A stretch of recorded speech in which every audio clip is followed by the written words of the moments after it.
You've heard about the importance of making sure your blog, if you're going to put the effort into making one, is SEO friendly. And I talk about this a lot. I've gone into some of the theory behind it, but in today's video, we're actually going to be looking at how you do that in practice. So we're going to take a blog post and we are going to make it SEO friendly, and I'll also talk about the best practice, which is really to have SEO in mind before you even go ahead and write. So I'm making it available whichever way you prefer to start. If you want to start creatively and then make it SEO friendly, or if you want to start with SEO in mind from the beginning, you'll have both options covered in this tutorial.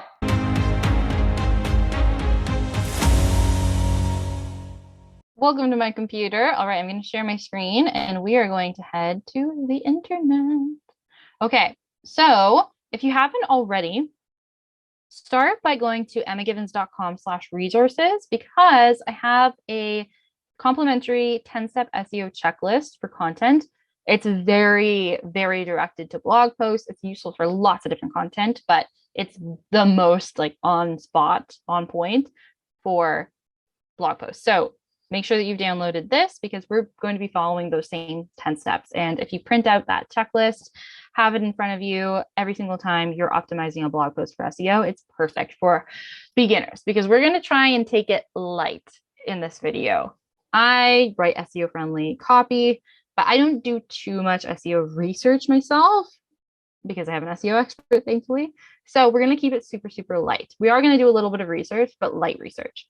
And that means let's start with the drafted blog post. So you can definitely start with an SEO key phrase, but we're talking about optimizing a blog post that you've already written. So if you tend to get inspired or, you get a common question from your ideal customers, so you decide to write basically an answer to it in a blog post, people are Googling it, that's still a good sign. You're going to be able to tweak it and make sure it's SEO friendly. Oftentimes, I would say as business owners, unless we get confused and we start writing blog posts that are more personal, which is not typically relevant to your business, so I avoid that at all costs.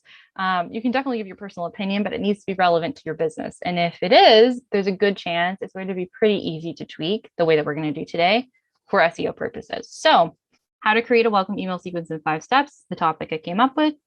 Let's go with welcome email sequence. Let's see what we get as a result from here. How do we find out? Well, download this tool. There's lots of different tools. I just like Keywords Everywhere, and you can totally use the free version.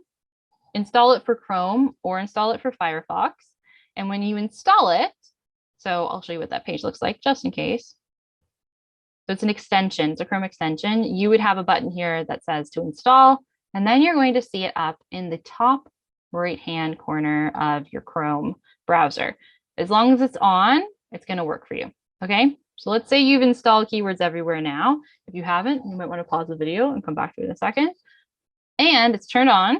So when you Google welcome email sequence, not only are you going to see the regular results, you're going to start to see this beside every single one. Oops, did not mean to click on it. You're also, more importantly for us, going to see some information on the right-hand side of the screen. That information that I want you to draw your eyes to are people also search for and long tail keywords, because it's going to give us some more options. Starting point, welcome email sequence. We want to see what other people are looking for to give us some more options. Okay, before we look at those options, let's just see the general results. Pay attention to who is coming up in the results. If they're huge names, so if they're universities, if they're major publications, if they're huge superstars in your industry, let's just keep an eye on that first. So we do see that Active Campaign, big name. We also see MailChimp. We see HubSpot, Constant Contact, Shopify. So we're not seeing people like me, for example. We're not seeing other copywriters.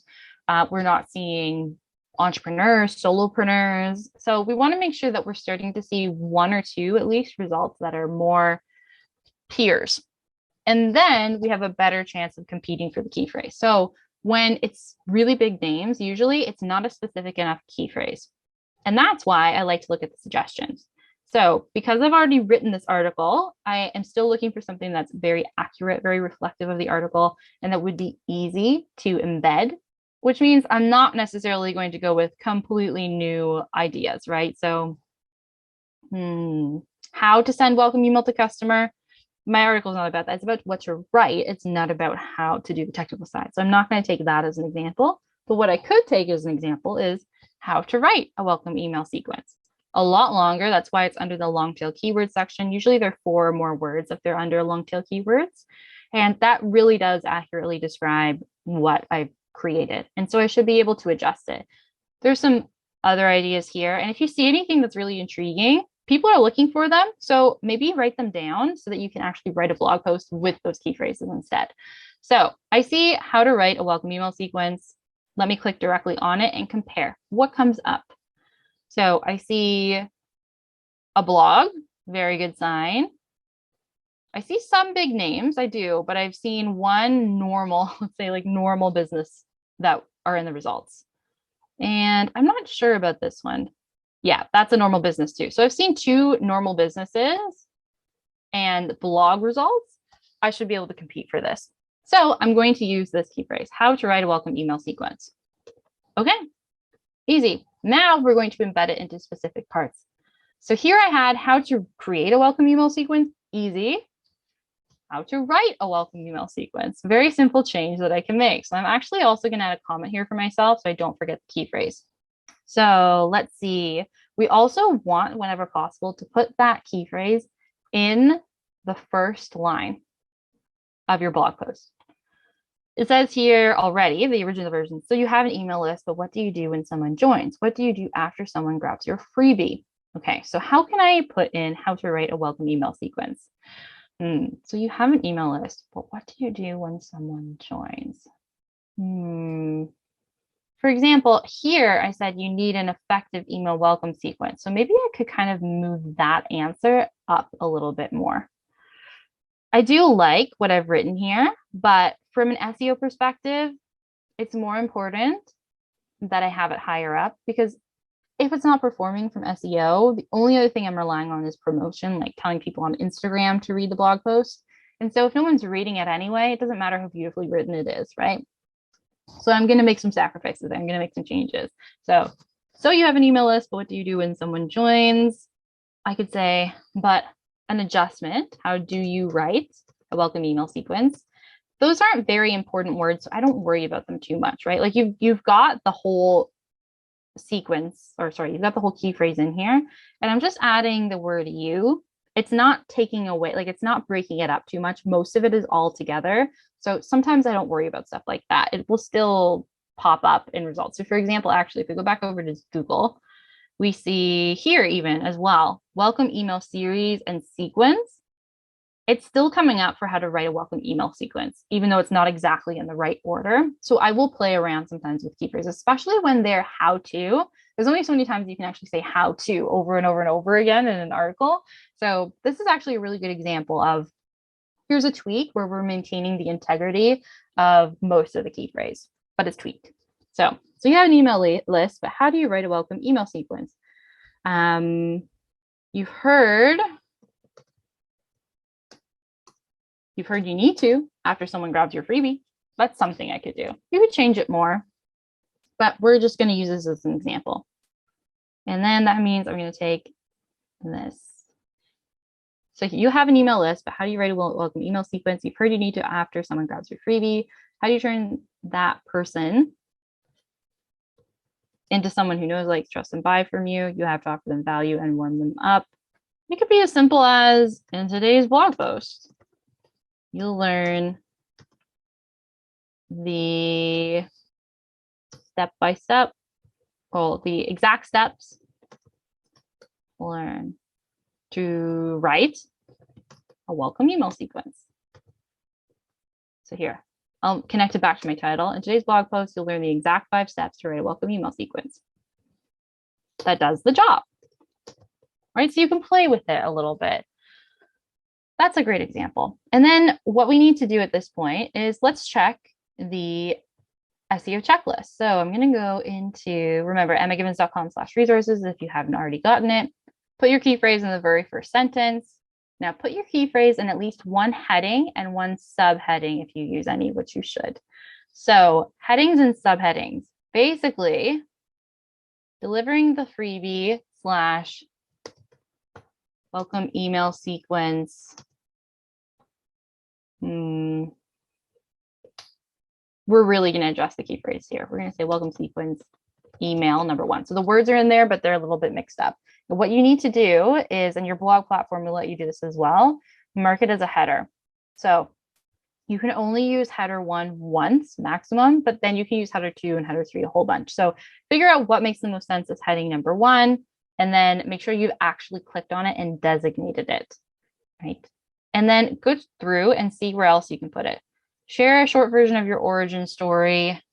Actually, here, what about this? Welcome email number 2, right? So we're just trying to embed those words. We're not going to go like super heavy duty, making sure it's stuffed. Keyword stuffing is when you very inorganically pop in the key phrase just for SEO and you forget about the value to the reader and it doesn't read right. So I'm trying to put it in as naturally as possible. So here I'll add welcome email number 1, welcome email number 2. So you do have those phrases a lot and in designated headers. So let's designate both of these header 2, for example. I want them to be slightly bigger as well. You can always adjust the size and just tell it that it's header 2. So for example, it's heading 2, but actually I'm going to make it a lot smaller. You can still do that and it maintains its heading. Okay, so those are some more examples. What else have we got here on the checklist? Now let's try and make sure we've got that key phrase in every paragraph, but like not a gazillion times in one paragraph. That's what this is about. Spread it out. So maybe once per paragraph. So let's see what we've got here. So we definitely have it in the first paragraph. I have very short paragraphs in a lot of my blog posts because I want them to be easy to read. Let's see. Let's use these as an example. Don't worry if you know you can't commit to responding to every email in your welcome email sequence. Or if I want to get a little closer to the original key phrase, I might do in the welcome email sequence that you write, because it was how to write a welcome email sequence. There we go. That's in another paragraph. So basically, you're just looking for opportunities to, as organically as possible, put it in, which will be even easier if you have picked a key phrase that accurately reflects the content, which is really important because people, if they click on because it showed up in the Google results, but it's not really giving them the answer that they wanted, your key phrase isn't really the main topic of the blog post, they're going to click away because they're not satisfied. And that is also bad for SEO. If you have people constantly bouncing from your site, that's not a good practice. You want them to be engaged and to read. And the longer they're on your blog, the more likely they are to click over to other parts of your website, like your navigation bar here, to learn more about your services or your products.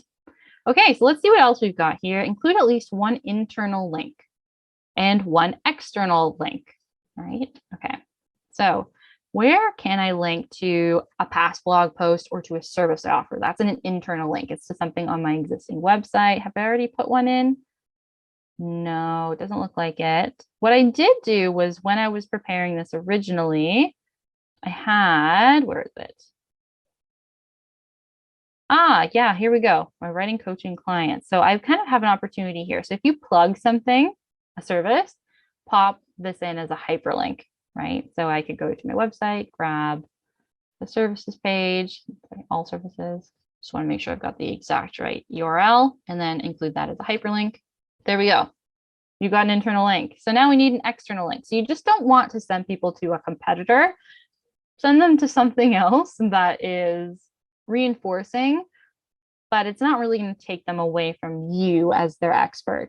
And another tip is that when you are setting it up on your blog, it may not by default do this, so just be sure it does. When you click on a hyperlink, it takes them to a new tab. So like, for example, if I click on this, it automatically opens up a new tab. So they're still open on my website. You want to keep them on your website as long as possible. Okay, so let's say, for example, here, how to avoid sending emails to their spam. There might be a really great technical article on that will open up in a new tab. So I can use an external link that I haven't written. So somebody else's article, and it's not in direct competition, but it's useful to them. So great. You're showing Google that you're engaged with the internet. Basically think of it that way. All right, key phrase in the title of your blog post. We actually have already got that. Remember what I adjusted at the beginning. So it's exactly the key phrase, how to write a welcome email sequence. What else do we need here? We need add images to your blog posts. So you're going to be adding them as alt tags. The key phrase is an alt tag. So alternative text, basically. When we look at my blog, let's pick how to create a waitlist page for your course or program. You'll see that I have a lot of media embedded, and you have to be careful because you don't want it to slow down your site. Again, that's not good for SEO because they'll get tired of waiting and they'll bounce. They'll leave your site, but we do want to have some media because they will perform better as long as it's not slowing your site down. So I have some pictures here, for example. So in the back end of the website, I want to make sure that I'm selecting alt text. So let's actually go into edit a post. Let's see what I've got here for this one. Okay. I'm going to hit edit. So this is something you often will have to do when you're actually posting. So if you edit in a Google Doc like me, this is a piece of the checklist you're going to have to double check you've got done properly when you're setting it up in WordPress, Squarespace, wherever you host your blog. So we have alternative text here. Happy client exchanging a testimonial with service provider. So I would imagine the one I've clicked on is testimonial blog post, but you do want it to accurately describe what's happening in the picture because alternative text is to help people who need screen readers who are not able to see it themselves and have to have it read to them. But you should also try and put your key phrase into the alternative text. So for example, if I had a picture, maybe it's a computer screen picture, like I've gone to pexels.com for a stock image or something, and I've gotten a picture of a screen that looks like it could have an email on it. So I could say screen showing a welcome email sequence, right? So let's see. Different screen. Okay. Even better, what I could do is I could use this image and I could add my own, like I could pop it into Canva, which is a graphic design tool, and just add my own screenshot here. So it really is like maybe my first email in my welcome email sequence. And then on the back end of the website, I would add here something like screen showing the first email in a welcome email sequence, for example. And then I've got welcome email sequence. Some of those words from my key phrase are in the alternative text. Or if it's a picture of me, it could be Emma teaching how to write a welcome email sequence, right? So it still is describing the picture, but it's also embedding your key phrase. Okay, we're pretty much there now.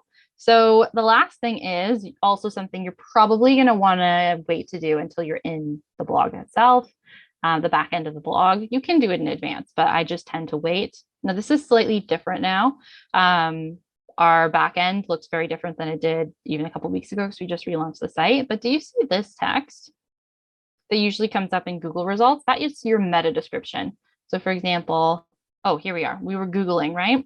So this preview text, basically, that's usually your meta description that's being pulled there. So you're actually telling your blog, this is what I want the preview text to be. And in your preview text, you want to make sure you have your key phrase. So it'll show up, right? It's the piece that gets bolded.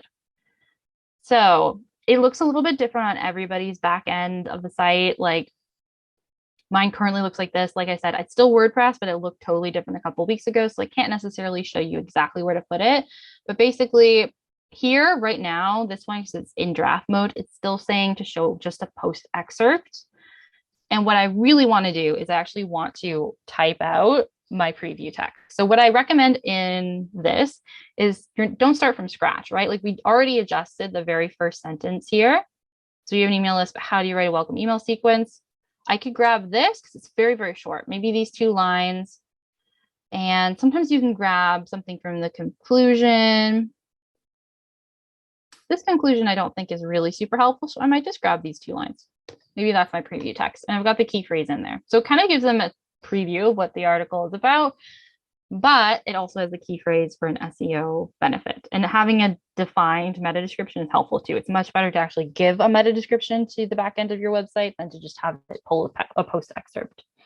Okay, and essentially that is it. So once you've optimized it, you have all the headings chosen. Most of it is that you're just copying and pasting into, if you've done it in Google Docs, into your Squarespace blog, Wix blog, WordPress blog.